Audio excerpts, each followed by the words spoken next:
The styling and build quality of the Mi TV 4X50 is ordinary, basic and functional. There's a small module sticking out below the frame of this TV, which has the IR receiver, power indicator light and a physical power button on it. The TV has relatively thin borders on the top and sides, with the lower one being slightly thicker. The design of the television keeps attention focused on the screen. You have the option to table mount or wall mount the television, with the stands included in the box. The stands attach near the corners of the television and give it a wide footprint, so you'll need a big enough table to place it on.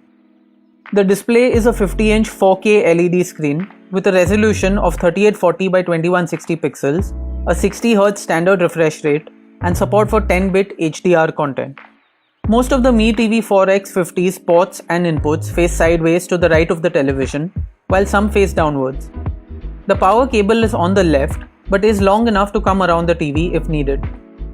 The TV does not have optical or 3.5mm audio outputs, but does have Bluetooth and HDMI ARC. The Mi TV 4X50 supports HDMI CEC and, like other Android TV models, has built-in Chromecast functionality.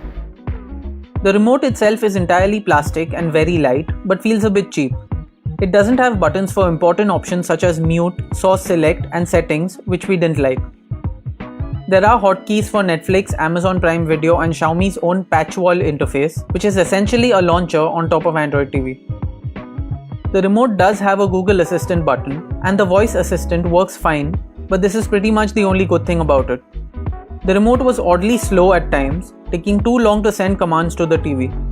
You'll need to buy two AAA batteries separately for the remote, as they aren't included in the box. The Mi TV 4X50 lets users choose either the core Android TV interface or Xiaomi's Patchwall in the form of a selectable launcher on top of the basic Android UI. While we see the appeal of Patchwall, we preferred using the Android TV interface. Interestingly, 15 regional Indian languages are supported on the TV. The Mi TV 4X50 is incredibly sluggish to use. The boot process is incredibly slow and takes a lot of time, and there's no way to hasten up this process, such as a quick wake option like we've seen on other Android TVs. It isn't possible to tweak any settings while watching content, whether from a connected source or through an Android TV app, and you need to exit to the home screen to do so. Even then, not a lot of settings could be tweaked, and there's very little we could do to set up the TV to our liking. A decent set of apps are supported on the Android TV interface, including Netflix, Amazon Prime Video, Hotstar, YouTube, ZEE5, Hungama Play, JioCinema, Sony Live and Voot. Some of these are pre-installed, while others can be downloaded and installed through the Google Play Store. The Patchwall launcher will come in handy for users who want an easier way to access streaming content. The content recommended by Patchwall UI seem to be quite random, but there's something for everyone here.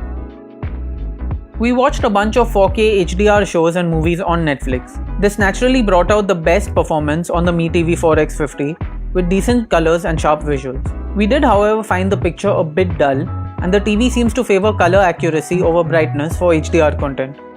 We weren't particularly impressed with black levels either. The Mi TV 4X50's backlighting made blacks appear closer to grey, especially in the dark, gloomy scenes of The Spy. While colourful daylight scenes looked just fine apart from a lack of vibrance, the television simply couldn't hold its own in darker scenes. Regular 4K non-HDR content retained adequate sharpness and seemed to gain a bit of brightness and vibrance, but suffered significantly when it came to color accuracy. Turning up the brightness did make for a searingly bright picture, but this also tended to negatively impact color saturation. Lower resolution content, including Full HD and 720p, was generally decent in terms of sharpness and watchability, but naturally not as good as 4K content on the Mi TV 4X50. Finally, standard definition content looked average on the Mi TV 4X50. Motion interpolation was something we found to be poor across resolutions, and although it can be reduced through the settings of the TV, in our experience we didn't find it making much of a difference. The Mi TV 4X has bottom-firing speakers with 20 watts of sound output coming from two identical drivers.